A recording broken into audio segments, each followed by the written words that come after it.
Hello दोस्तों, प्रतिमा GS academy पे आप सभी का स्वागत है।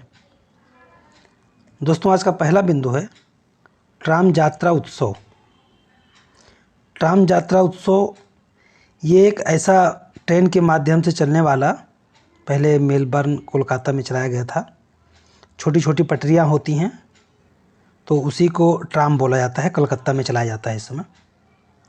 आप लोग लाइक करें, शेयर करें और जिन दोस्तों ने अभी तक हमारे चैनल को सब्सक्राइब नहीं किया वो सब्सक्राइब कर लें, अपने दोस्तों को शेयर भी करें।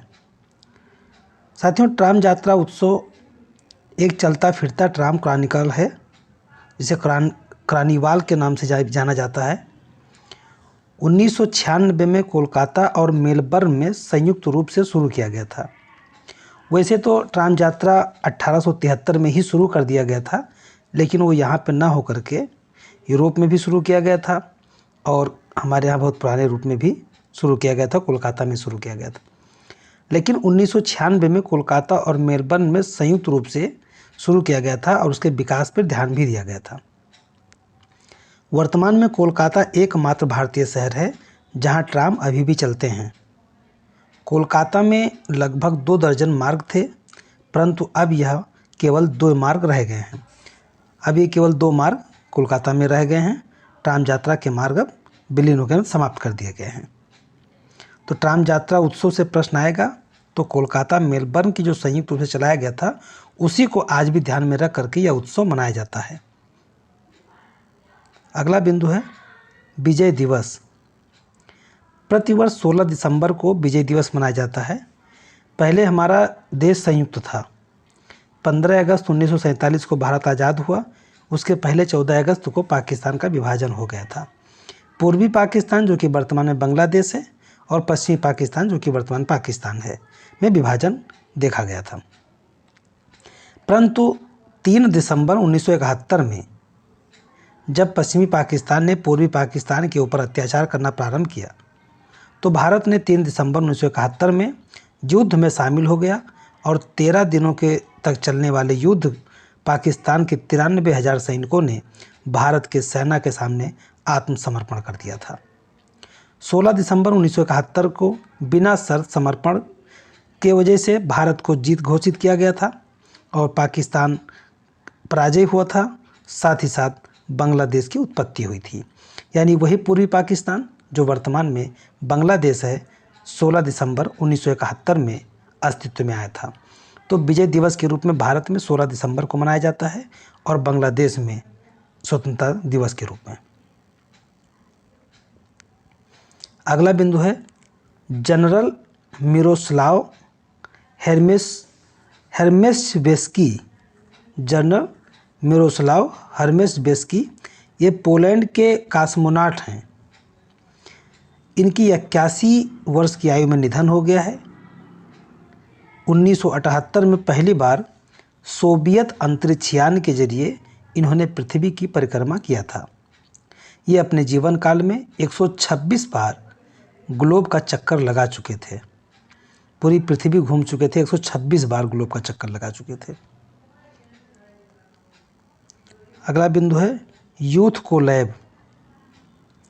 यूथ कोलैब अटल नवाचार मिशन, नीति आयोग और United Nation Development Programme India ने 15 दिसंबर 2022 को संयुक्त रूप से एशिया प्रशांत क्षेत्र के सबसे बड़े युवा नवाचार अभियान यूथ कोलैब का 5वां संस्करण लॉन्च किया है।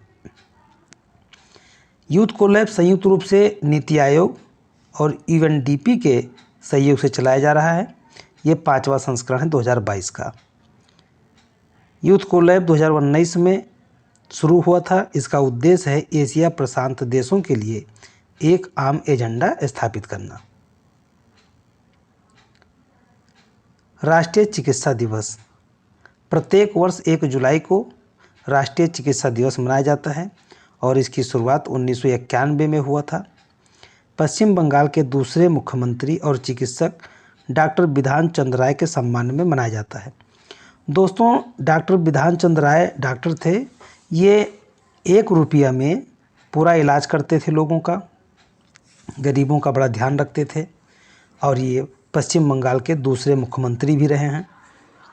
काफ़ी समय तक रहे हैं, लेकिन इन्होंने जो अपना योगदान दिया, ये पश्चिम बंगाल के गरीबों का या कोई भी गरीब जाता था, केवल 1 रुपया लेते थे और उनका इलाज करते थे। तो इन्हीं के सम्मान में राष्ट्रीय चिकित्सा दिवस मनाया जाता है 1 जुलाई को। अगला बिंदु है भारतीय फार्माकोपिया आयोग सम्मेलन 2022।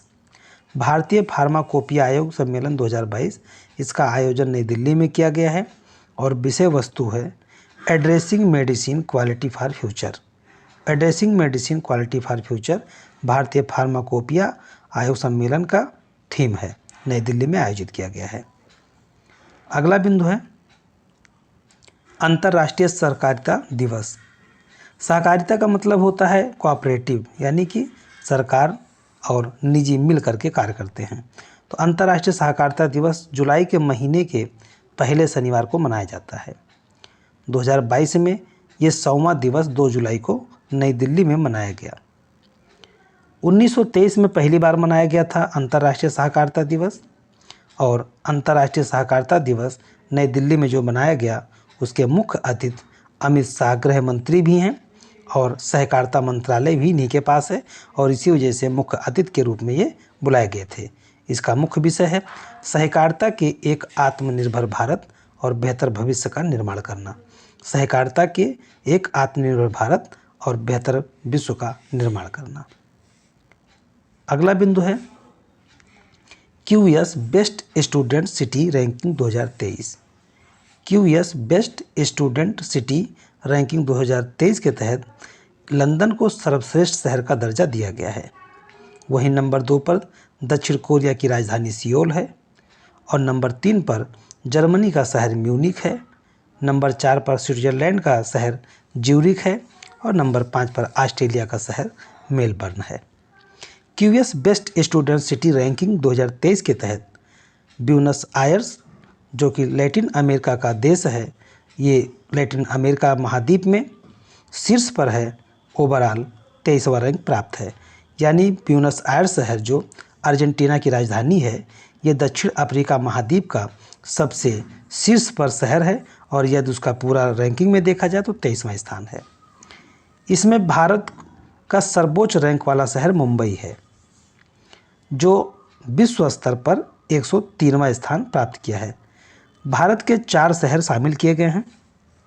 इनमें से मुंबई को जो नंबर 1 पर, भारत में नंबर 1 पर है और कुल रैंक में 103वां रैंक है। नंबर 2 पर बेंगलुरु है, ओवरऑल 114 रैंक है। नंबर 3 पर चेन्नई है, ओवरऑल 125 रैंक है। नंबर 4 पर दिल्ली है, ओवरऑल 129 रैंक है। अगला बिंदु है एशिया प्रशांत स्थिरता सूचकांक 2021। नाइट फ्रैंक के द्वारा जारी किया गया है। एशिया प्रशांत स्थिरता सूचकांक में सिंगापुर का प्रथम स्थान है। साथियों, ये केवल एशिया के और प्रशांत पैसिफिक जो ओशियन है उससे संयुक्त रूप से जो जुड़े हुए देश हैं उनसे संबंधित है। इसमें सिंगापुर का प्रथम स्थान है, सिडनी का दूसरा है, वेलिंगटन का तीसरा है, पर्थ का चौथा है, मेलबर्न का 5वां स्थान है। इसमें भारत के 4 शहर शामिल हैं जो कि शीर्ष 20 में उन्हें स्थान प्राप्त हुआ है। भारतीय शहरों में बेंगलुरु पहला स्थान प्राप्त किया है, जिसमें ओवरऑल उसे 14वां रैंक मिला है। सबसे बड़ी बात तो यह है कि भारत के शहर बेंगलुरु को गोल्ड मानक श्रेणी हासिल हुआ है, और गोल्ड मानक श्रेणी हासिल करने वाला एशिया पैसिफिक का भारतीय शहर, एकमात्र भारतीय शहर है बेंगलुरु। बेंगलुरु 14वां स्थान प्राप्त किया है, जो कि भारत में नंबर 1 पर है। नंबर 2 पर दिल्ली है, जिसे 17वां स्थान प्राप्त है। नंबर 3 पर हैदराबाद है, इसे 18वां स्थान प्राप्त है। नंबर 4 पर मुंबई है, जो कि 20वें स्थान पर है।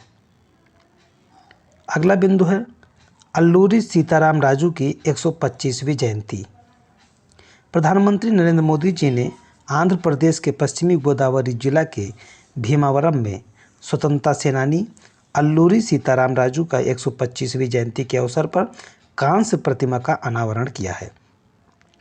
अल्लूरी सीताराम राजू 1922 में रंपा विद्रोह का नेतृत्व करता थे।